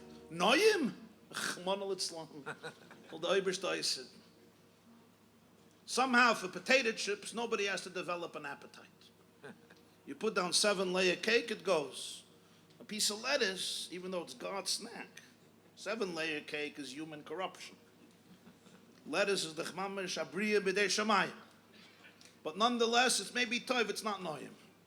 In life, there's a lot of things that are good, but they're not necessarily pleasant. There are a lot of things in life that are pleasant. They feel good. Texting. But it's not good. It's noyim, it's not good. There are a few things in life that are toiv and noyim. One of them is sheves achim gam yochad. When brothers get along, when people get along, when sisters get along, David HaMelech says it's good and it's also geschmack, it's also pleasant. Why do I say this to you? For whatever reason, we live in a time that there are people, for whatever reasons, there's somebody they're not on speaking terms with. This one is in a fight with his brother. This one is in a fight with his sister. This one doesn't speak to his father. This one doesn't speak to his brother-in-law. This one doesn't speak to her sister-in-law. This one doesn't speak to his in-laws. This one doesn't speak to his neighbor, to his shutuf, to his employer, to his employee. And everybody has good reasons. Excuses, reasons, and they may even be right. What you're missing out on life is matoiv umanoyim. Comes the time of slichus. We have to have the courage, pick up a phone, make a call, and say masha hoya hoya. You don't have to be right in life. As we said many times, it's much more important to be happy than it is to be right. There are families that fight for 30, 40 years because of a business dispute, because of a Yerusha. Rabbi Sai, that's what Yiddishkeit boils down to? That you're not speaking to your brother, you're not speaking to your nephews, you can't have a normal family get together. We become so petty and we lose the most important, valuable moments in life just that I should be able to maintain a sense of righteousness and victory. Malchus Shal! Don't be a beggar, be a melech. It's a pasnish for a melech, not to be on speaking terms with somebody because of a financial reason or even because he didn't give you bracha achrita by his chuppah. Or siddur kedushin. Or not even bracha rishayna. A Yid called me, he had to do a siddur kedushin, and he said they want I should give 50 people kibbudim. 50. There's only 7 brachas. So I told him, do what I do. He says, what do you do? I said, I give out the al-chetz. You just have to get the right al-chet for the right person. You have to know everybody's story. You're going to tell somebody, one guy needs b'maichel or b'mishta. One guy needs b'yoydim or b'lo yoydim. Na Yid was a beyoid, ma below yoid. Me weiß, ob man macht sich nicht wissen. My beyoid, ma below yoid. He didn't like my idea. Hine ma toiv ma noyim shevesachim gam yochad. There shouldn't be anybody in the world from your perspective that you can't speak to, that you can't give a hug, that you can't be kind to, that you can't be hospitable to. Das passt for chelik elekam imal mamish for piece of Hashem. But now I want to share with you a story. I heard this story. Mamish, it'd be hard for you to believe. 9:45 tonight, I was preparing to come here. And my phone rings. And I see Belgium. It's a call from Belgium.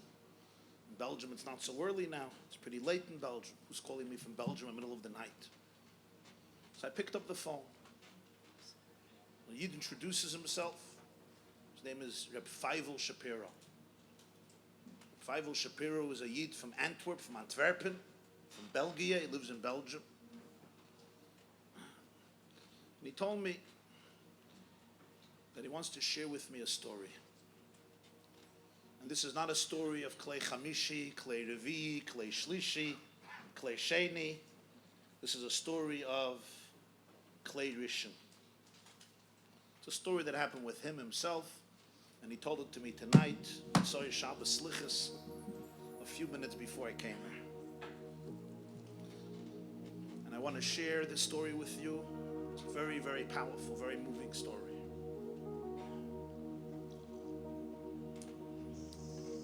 His mother, Rachel, came from a Satmar family. Satmar Chassidim, already back in Europe before the war. His father, Reb Naftali Herz, Zechrona Levracha, was a Talmud Muvik of the Damasek Eliezer from Vishnitz. His mother was from Satmar. His father was from Vishnitz. He, all his life, davens in bells. So we have bells, Vishnitz, Satmar, Kolonik Yachad. And I'm telling the story. I'm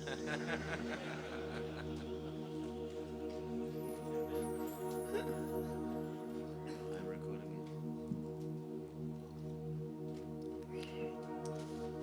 it. So the Feivel tells me tonight. It was 1 year Purim. And he came to America. He's a businessman, a well-known, affluent businessman, a well-connected person in Belgium. He's an askin, he's an activist, he's a businessman, he's a successful person. He came here once to America, he was here Purim. This was in the 1970s, early 70s. And he decided to go see what's happening. He wanted to check out the Lubavitcher Rebbe. So he went to Brooklyn, to the Kronite section of Brooklyn.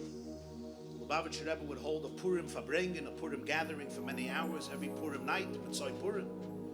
He told me I was there. It was very, very long. He said the Rebbe geret and verbracht, and it went on until late, the middle of the night, 2 in the morning, or 3 in the morning, 3:30 in the morning. It was very late. So the Rebbe finished, and he walked out from the big shul to go upstairs to his room, private office, and then probably go home. He says, by us the minig is, me get shulam tzad Rebbe. You go and you give a shulam aleichem to the Lubavitcher Rebbe, to a Rebbe. So that's what I decided I want to do. I just want to go greet him, give him my hand. So as he was walking back to his room, I stood there on the path, 2 or 3 in the morning. He says, didn't remember the hour, but it was very late. And I stretched out my hand to give him shalom aleichem. He said there were 2 gaboyim around. Didn't know their names, but 2 gaboyim there. They looked at me and they said, come on, nicht jetzt ist die Zeit. Nicht jetzt ist die Zeit zu geben shalom zum Rebbe. Now is not the time to give your hand and start greeting the Rebbe. Sitting a whole night. So I was new. He says, ich bin gewinn schockiert. I was taken aback, I was shocked. And I pulled back my hands. So he said, but the Rebbe noticed when I stretched out my hand, he noticed what happened. So the Rebbe stretched out his hand, and he took my hand. So I thought he'll give me some, and he wouldn't leave go. And he started to walk with me, holding my hand. He comes to his room, and he takes me into his room. He says, this was surprising. I didn't ask him anything. I didn't tell him anything. I just wanted to say Shalom Aleichem, Aleichem Shalom, 5 seconds. But it was near his room, so he was taking with my hand. He took me into the room. He closed the door. He said he himself took a seat, took another chair, put it by his desk, and he said, Setz dich weg. Sit down. So I sat down. I didn't know what he wants, but I sat down. The Gaboyim at this point, there was nothing they could do. He went in, he closed the door. So the Rebbe opened a drawer, took out a key. And he went to one of his cabinets, a filing cabinet. And he opened up a drawer that was locked. He took out a piece of paper. He gives me the piece of paper and he says, Nadir Lane, here is the piece of paper, read. So Reb Feivel tells me, he says, I start reading a letter that a lady wrote to the Lubavitcher Rebbe in the early 1960s. She writes to him. She comes from a family of Satmar Chassidim. Her husband was from Vishnitz. She was diagnosed with breast cancer. She's 36 years old. She has 12 children. The oldest one is 14. The youngest one is 1 year old. 12 children, 14 to 1. And the doctors are not optimistic about her chances to live. The cancer has spread. They say she doesn't have much time. She herself is ready to give up. She lived her life. She's ready to say goodbye. She's ready to face her Maker in heaven. And she has no complaints. But she has 12 children. And that kills her, it breaks her heart. A 1-year-old boy and a 14-year-old boy. Who will raise them? Who will take care of them? She says, I don't know you and you don't know me. Aber ich betach. I'm asking you, I'm asking the Lubavitcher Rebbe, please look out and daven for my 12 children. Think about them, pray for them. They should grow up to be able to be happy people, wholesome people, healthy people. They should be inspired to have Yirah Shamayim and Avos HaTorah and Avos Hashem and Avos Yisrael. Fear of heaven, love of God, love of Torah, love of the Jewish people, and they should follow the derech HaTorah v'HaMitzvah. My 12 children should follow the path of Torah and mitzvahs. She signs her name. Feivel tells me she's reading the letter. He's reading the letter. She signs her name, Rachel. Reish Aleph Ches Yud Lamed Shapiro. Says, this is my mother. His mother died when he was 12. He was from the oldest in the family. His oldest brother was 14, he was 12. She left 7 boys and 5 girls. Pitzlach Kinder, Mamish Pitzlach, little ones. And now he's reading a letter in the handwriting of his mother that she wrote shortly before she passed away in the 60s. Tells me, so I'm sitting in the chair and I start crying. I start trembling. I didn't know of such a letter. I was overwhelmed from emotion. I was just weeping.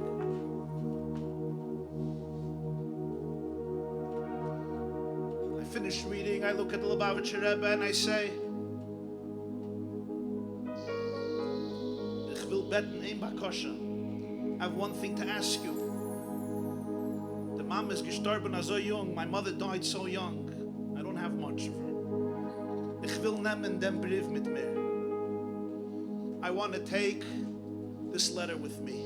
I want to have it. The letter that my mother wrote to you about her family, her children, her concerns. I want to have this letter. So Lubavitcher Rebbe said, "Nay, no, I can't give you the letter." And I was startled. I knew that he's a Jew who receives tens of thousands of letters. Did he really need to hold on to this letter of another tragedy? Like, here's an orphan. I didn't have a mother so many years. I'm just asking for her letter. Like, I couldn't understand why he would care to part from this letter and just give it to his son when he showed me the letter. And he looked at me and he said, "Jede Jahr gehe ich nicht darauf in Schul für kol nidrei. Eider ich lein de Mama's brief." He said his language in Yiddish was, "Ich kann nicht darauf gehen zu kol nidrei.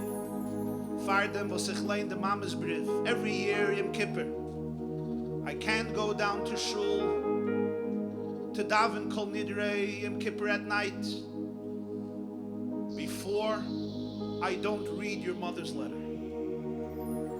This letter has to stay here. Reb Feivel tells me the night after Purim, I stood up, trembling. I walked out of the room.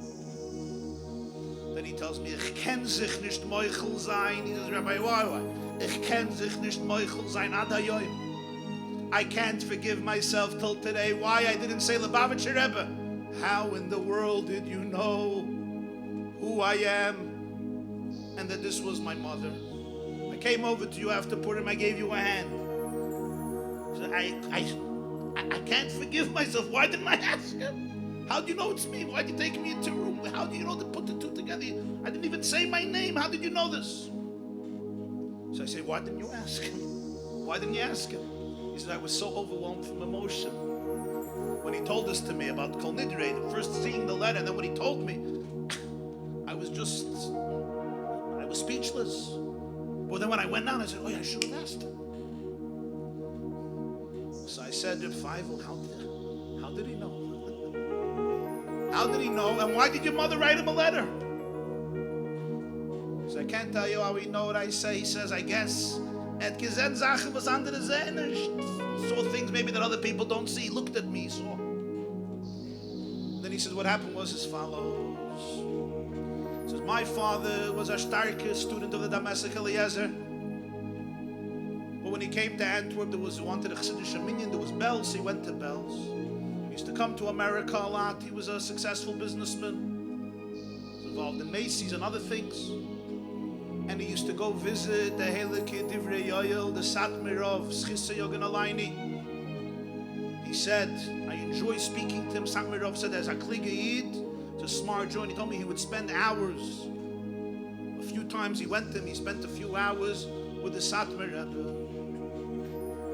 He says, I heard from my father. This is what he told me tonight. I heard from my father that once he was sitting by the Satmar Rav, by the Divrei Yoel. They started to speak about Lubavitch.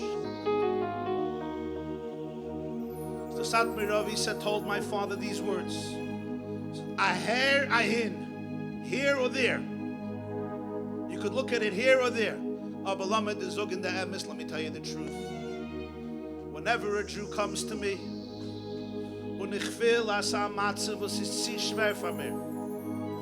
I feel it's a situation that's too difficult for me.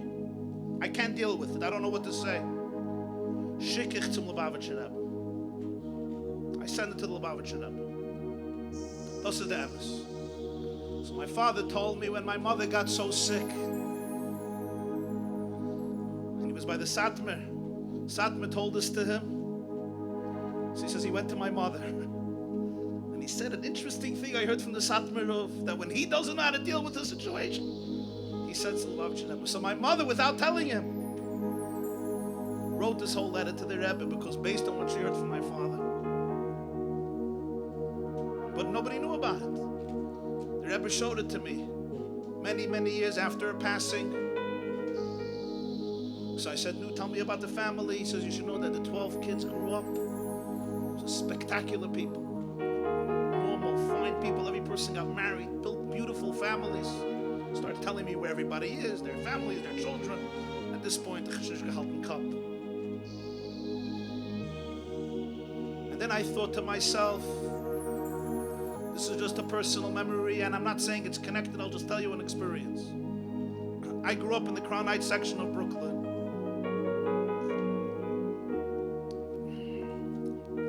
Lubavitcher Rebbe didn't have children, as you know. Erev Yom Kippur is the Chaminik by Yidden that you bless your children. So he asked all the Bachim of the Yeshiva, all the students of the Yeshiva to come into his room, and he would bless them like children, like a father blesses children with Birchas Koyanim. And after Birchas Koyanim, he would add words. It was very, very emotional. I was there quite a few years as a Yeshiva Bacher. I can tell you it was one of the most emotional experiences of my life. The Rebbe would cry, the boys would cry. He would say the whole Birchas Koyanim, and it was very, it was very, very emotional. After he would finish the bracha to the two boys, he was ready in his kittel, in his talis, everything. He would go back to his room for a few minutes, and then he would come down for Kol Nidre. As a yeshiva bach, I was always curious why he doesn't go straight down to shul.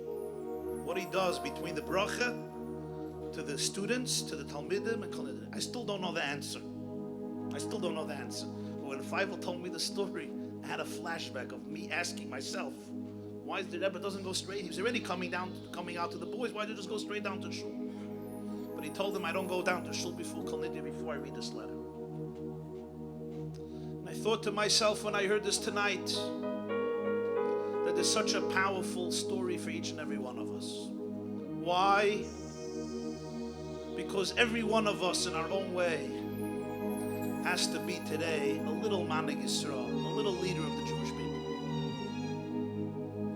This was a Satmar family, a Belzer family, a Vishnitzer family. No connection to Chabad whatsoever.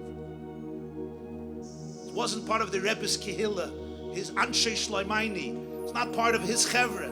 He didn't know them, they didn't know him, at least on the surface. And yet before Kol Nidre, the holiest moment of the year, the Rebbe felt he couldn't go down to shul before he took out every single year a letter of a mother asking him to daven for her 12 children. They should be able to have a happy and beautiful and successful and meaningful and inspiring and Yiddish and Torah and godly year. And I realized the Balatanya writes, how do you know what a leader is? How do you know what a manig is? Look in the body. How do you know which part is the brain? How do you know that it's a brain? How do you know it's a healthy brain? The definition of a brain is that it feels every part of the body. If a brain says, this nail, I don't care about nails. This nail, who is he? A toenail? You want me to you're not a brain.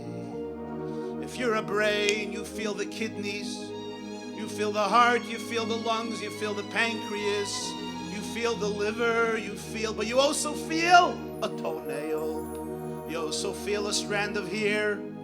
You feel every bone, every limb, every organ, every tissue, every sinew, every cell. That's what a brain is. How do you know the brain of Klal Yisrael? How do you know who is a brain, who is a Rosh Alpha Yisrael, who are the brains of the Jewish people? Somebody who says, this is not my department, this is not my domain, sorry, I'm busy. You're a good guy. But you can't be a Moyach, you can't be a Rosh Bnei Yisrael. A brain feels every single chelik of the guf, and all Knesset Yisrael is one guf. And I say to you today, my Tayed Yidden, what do you learn from this? Today, every person has to be a little Manig Yisrael, I promise you. Around you, around me, there are those families, those 12 children that need that extra love, extra stamina, extra tefillah, extra embrace, extra prayer. Don't just think about yourself. Don't just think about myself or about your own chevra, your own clique. That's beautiful. But I bless you all that we should all be able to see a letter of a mother, to see a letter of a child written in ink or written in blood, written in ink or written in tears, written in ink or written in silence. And to be able to know that I can't go down for Kol Nidre if I don't care, if I don't reach out, if I don't open my heart to them. We can't afford to be selfish, to be narcissistic, to focus only on our own. Let me tell you a gewaldige word. The Baal Shem Tov had a student, his name was Reb Chaim Rappaport. Reb Chaim HaKoyen Rappaport, he was the Rav of a city called Lviv. Lviv is also known as Lemberg. Used to be in Poland, today it's in western Ukraine, Lviv. The Pri Megadim uniquely in Orach Chaim, Rosh Hashanah Tov Kuf Tzadik Beis, Eshel Avram, he says something he heard from Reb Chaim HaKoyen Rappaport from Lviv, a Talmud of the Baal Shem Tov. The Pri Megadim brings this in halacha, and what he says is as follows. Rosh Hashanah, we say in Shmoneh Esrei, a very interesting closure. We say Kiyata Shomeya Kol Shofar. You hear the voice of the shofar, Umazin Trua, and you hear the Trua, Ve'ein Doi Melach, and there's nobody compared to you. You hear the shofar, Shomeya Kol Shofar. Your Mazin Trua, Ve'ein Doi Melach. So the Pri Megadim says here from Reb Chaim Rappaport the following explanation. Moshe says, Hazinu Hashamayim v'sishma ha'aretz. So the Sifri says Moshe was close to heaven.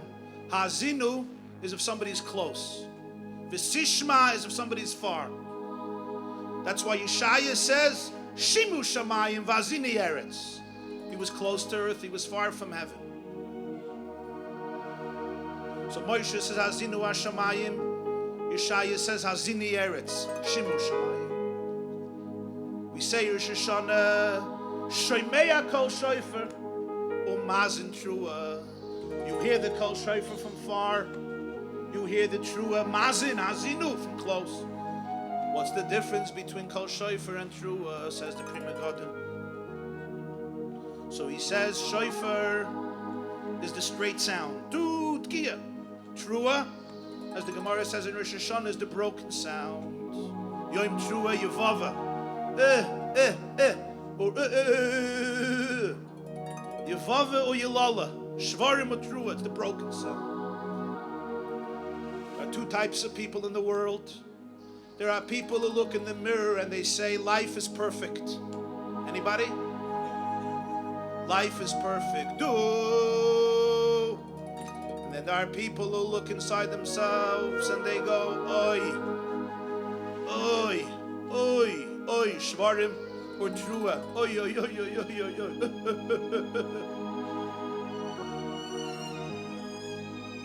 So we say in davening, you're shomeya kol shofar, umazin trua. Sometimes when you feel unwhole, that's when you're the closest, because it's the humility, it's the honesty, it's the vulnerability that makes you closest. When you feel that brokenness, that imperfection, don't think God is far from you.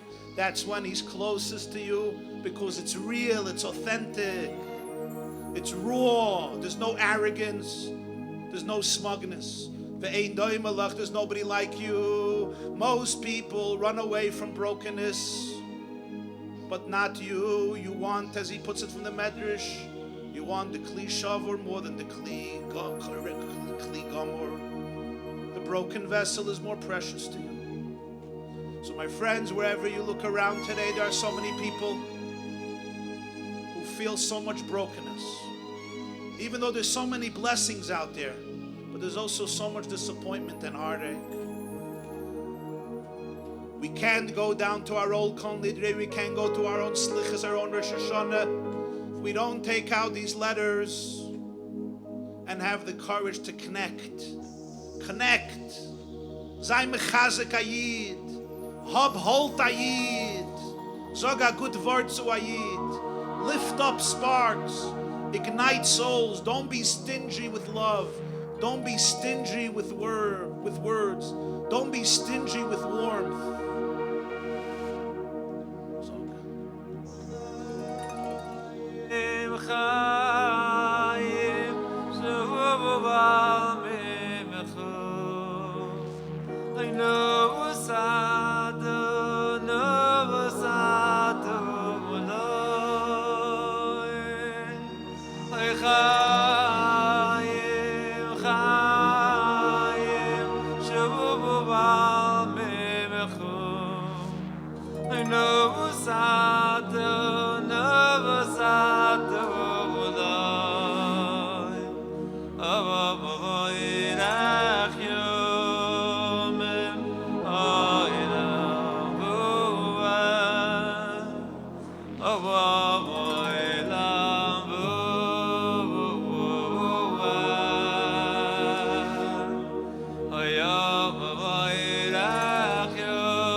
Join us.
I came back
Everybody join us.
Hey, my kindness,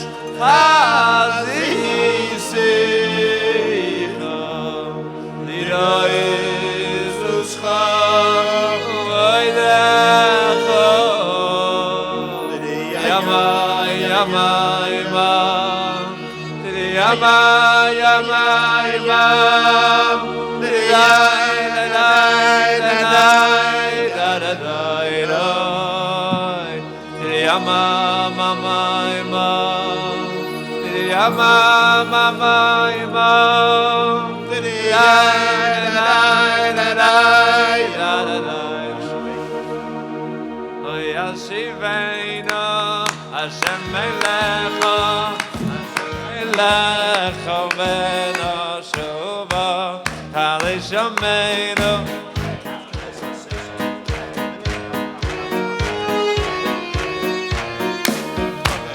Hayashiveinu, Hashem Melecha, Hashem Melecha v'noshuva, Halishameinu, Halishameinu. Kadishameinu kekeder Hashiveinu Hashem Melecha Hashem Melecha v'noshuva Kadishameinu Yameinu kekeder Oy oy oy Hashiveinu Hashem Melecha Hashem Melecha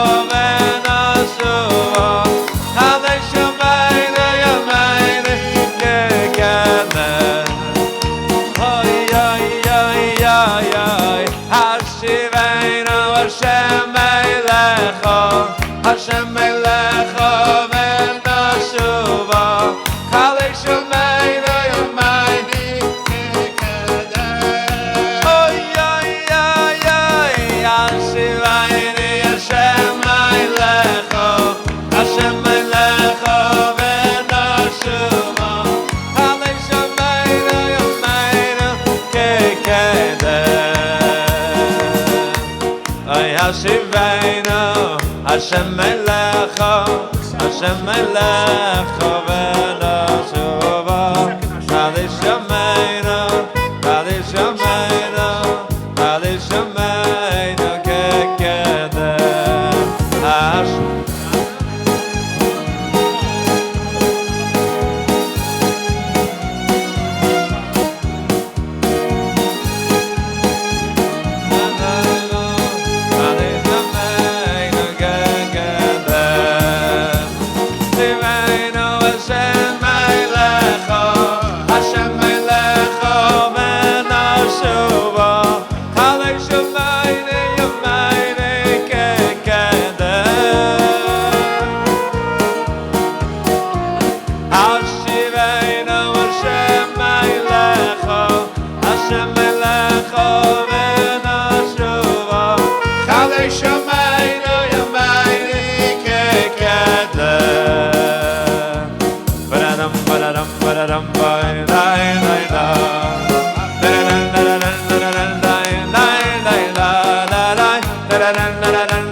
Hashem Melecha, Hashem Melecha v'noshuva Kadishameinu, Kadishameinu, Kadishameinu kekeder Hashiveinu Hashem Melecha, Hashem Melecha v'noshuva Kadishameinu Yameinu kekeder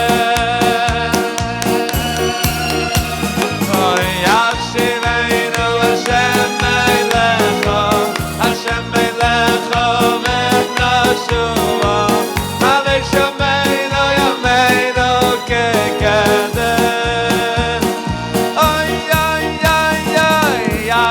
Yashivenu Hashem Eilecho Hashem Eilecho V'Noshua Kamesh Yameinu Yameinu Kekedem Yashivenu Hashem Eilecho Hashem Eilecho V'Noshua Kamesh Yameinu Yameinu Kekedem.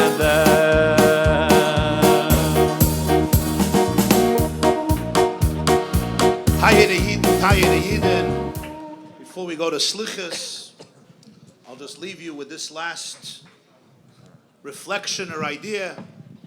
The Helikas Sar Shalom of Bells, Schissa Yogan Alaini once said, Lavan tells Yaakov Avinu, I could hurt you, but Vashem Elekei Avichem, God, spoke to me emesh, he spoke to me yesterday. And he told me, don't speak to Yaakov mitoiv v'yadro. Don't speak to Yaakov good or bad. Don't talk to him. So the Sar Shalom of Bel says, Emesh is an acronym, Shabbos Mevorchim Elul. Lavan, the Gemara associates with Lavan, with Bilam, Aram Yovid Avi, the Yetzirah. Lavan says, Hashem came to me, Emesh. He told me from Shabbos Mevorchim Elul, don't talk to Jews. Mitoy v'yadro. What's pshat mitoy v'yadro? So the Helikas Sar Shalom, there's two types of voices in you tonight. Comes Elul, comes Tishrei. There's two types of voices in you. I'm going to describe each one, and if it fits you, you could raise your hand. The first voice says, Toiv. I'm such a good guy. I'm so handsome. Right? Anybody? Nobody? I'm so perfect. No? I'm so beautiful. I'm so holy.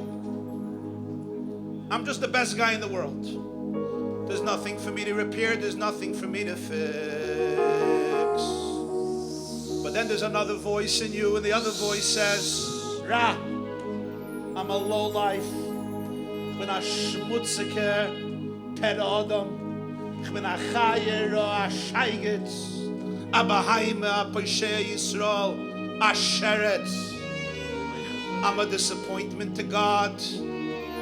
I'm so lowly. I'm so despicable. I'm full of guilt. I know what's going on in me. It's a hopeless situation. I don't give a hoot about anything. Says the Sar Shalom, the Zelbi Yetzirah that tells you you're so good is the same one who tells you you're so bad, and in a way it's much worse. So from Shabbos Mevorchim Elul, you have to be careful not to listen to Lavan. Even Lavan says, don't tell people mitoiv v'yadra, because that is a similar challenge. I am just a closed up soul. I'm the guy who doesn't care. It's a lie. As the Gemara says in Masechta Sanhedrin Daf Mem Gimel about Achan who violated the promise, the commandment not to touch the spoils, the cherem of Yericho. And it says about Achan, Hashem said, Chata Yisrael, Yisrael sins, of the Gemara, Afal Pisha Chata Yisrael, even though he sinned, he's a Yisrael. But I want you to think about this point. Gemara tells there are stories, Sanhedrin Daf Mem Gimel, when Hashem told Yeshua, Chata Yisrael, somebody sinned. Yeshua said, who? So Hashem said, V'chidiltorani, I'm a Baal Lashon Hara, I say gossip. I'm not going to tell you who sinned. I refuse. He says, how am I supposed to know? He says, make a girl. I'm not going to tell you. Hashem refuses to tell Yeshua who sinned. Come to the next piece of Gemara. You could look it up. The Gemara says, Achan didn't just sin. We learn out from the Psukim. Moishech bar Lasoi. He got rid of his bris. Over al Chamishachum Shetoira. Baal Naira Hamurasa. He had relations with a married woman in addition to violating the cherem of Yeshua and 2 chram in the time of Moshe. And I ask you a shaila. Rebbeinu Shalom says he doesn't want to say who Achan is. I don't say Lashon Hara. So the Gemara mutschert sich to find out from the Psukim how bad Achan is. God says I don't want to say Lashon Hara, but the Gemara will make sure you find out everything bad about Achan. Why? One of the answers that's given is because the Gemara learns out from Achan, Afal Pishachata Yisrael, even though he sinned is a Yisrael, Hashem says Chata Yisrael, he's still a Yisrael. So you might think when you have a Pishachata Yisrael, who are you talking about? You're talking about a good guy, Ayid mit Tashena Bekesha, Tashena Gartel, Tashena Streimel. Once in a while he eats a little too much cholent. Once in a while he does a little sin. Afal Pishachata Yisrael. But I know myself, ich medach hashtikol Achan. I know my issues are very, very deep. For me, this statement was not said. I'm the real sinner. Zog the Gemara. I'll tell you who Achan was. Let me tell you who Achan was. On him, the Rebbeinu Shalom said, Afal Pishachata Yisrael. Greatest mistake you could make in the world, Rebbeinu Kalina said, is that you forget that you're a prince. You forget how beautiful, how wholesome, how holy, how splendid you are. Let me finish with a story. It's a deep maisa. It's a maisa that comforts. It's a maisa that challenges.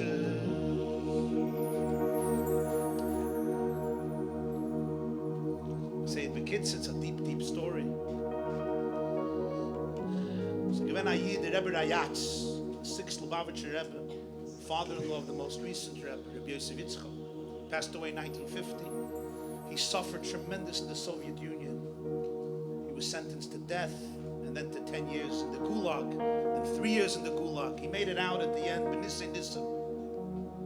He carried Russian Jewry on his shoulders, built 600 underground yeshivas in Stalin's years. Abnormal. Haflavafal. Came to America in 1929 to the Chazak American Jews and to raise money for Russian Jewry, which was in desperate need of everything. You know, communist Russia in the 20s and the 30s was literally a living hell on earth. You'll forgive me. I know both of my parents came from there. Came to America. He was a Yid who grew up in the Alta Heim. Came here, like a pauper. Like many Jews, he started off as a tailor. A Schneider, a tailor. But he built himself up. And he ultimately became a gewaldige, successful businessman in textiles and tailoring and fabrics. And he built a successful company. And he was a very, very wealthy and affluent Jew. And he had a connection from the old home. He had a connection to the previous Lubavitcher Rebbe, to the Rayat, something in the family. But they told him he won't give you a penny because he's so far from Yiddishkeit. He was one of those, so to speak, that they threw off the Atlantic, the tefillin in the Atlantic, metaphorically speaking. He's one of those Jews. He says, I want to go see him. And he goes to see him and he sits down and he says, Shalom Aleichem, Aleichem Shalom. Where are you coming from? I'm coming from Riga. He lived in Latvia. I'm coming from Riga. Welcome. He says, what brings you here? So the Rebbe said, I have a button on the kapote and it's about to fall off.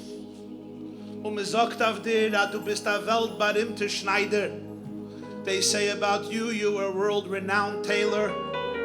So I came to you to fix my button. He says, Rebbe, you're making fun of me. You came from Latvia to the United States to fix a button? Thousands of miles you traveled on a boat, 2 weeks to come to fix a button? 2 weeks on a boat to fix a button? Thousands of miles. He says, a good shaila, it's a good question. I want to ask you the same question. I traveled from Riga to America, 2 weeks. But your soul traveled from infinity to earth. Your soul is a chelik elekamimal. Your soul is a piece of God, Mamish Hashem himself. And you traveled not a few thousand miles. You traveled on an infinite journey. Tell me, just to fix buttons? Just to fix buttons? Your soul, you know what your soul is? Your soul is a piece of the divine. Your soul is a ray of infinity. Your soul is a fragment kivayachal of Hashem himself. Your soul is awesome. Your soul is perfect. Your soul carries within itself the whole world and all of reality. You're telling me that this journey was just to fix buttons?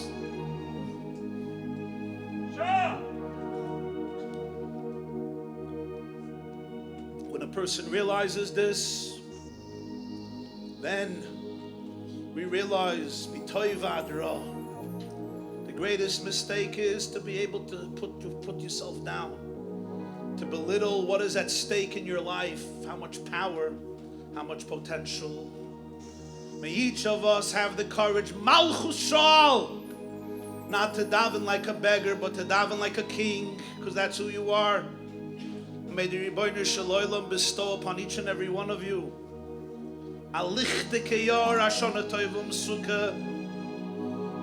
you should fulfill all of your heart's desires. People are sitting here. All of your heart's desires for yourself, for your family, for your children, for health, for prosperity, for happiness, for gashmias, for ruchnias.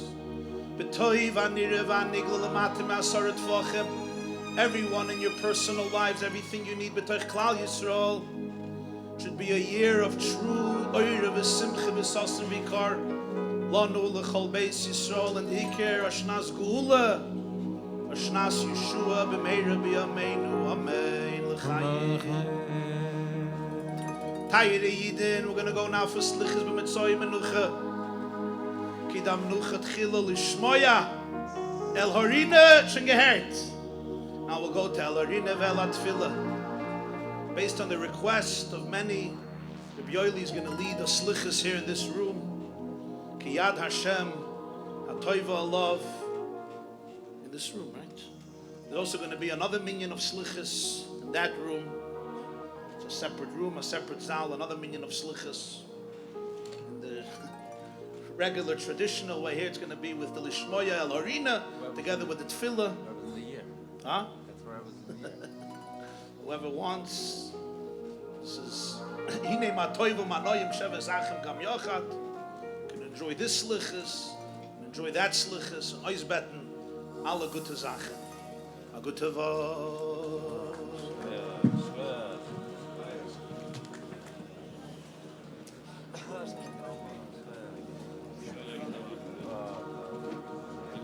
My mother is the youngest daughter of Rabbi Shapiro. Oh, wow. Not the whole story, just the story that we had a whatever. Here you go. No, it's fine. For those of you who have doubts, a Yid just came over to me and he said, my mother is the youngest daughter of Rachel Shapiro.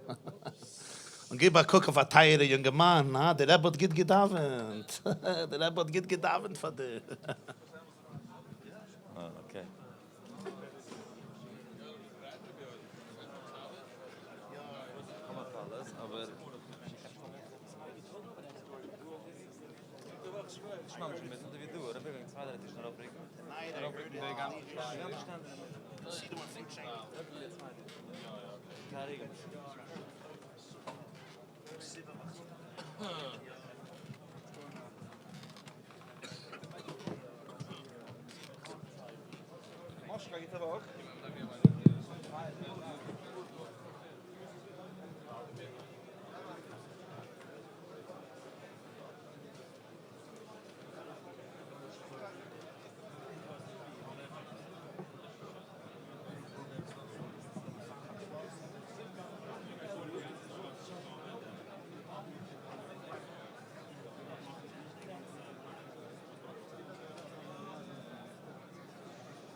What are your wires? What are you plugged into?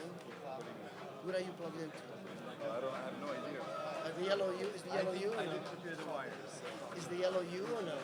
What is your main? It's coming from me. What is your main? It's coming from you or going to you? Over there. Because they're gonna dance it.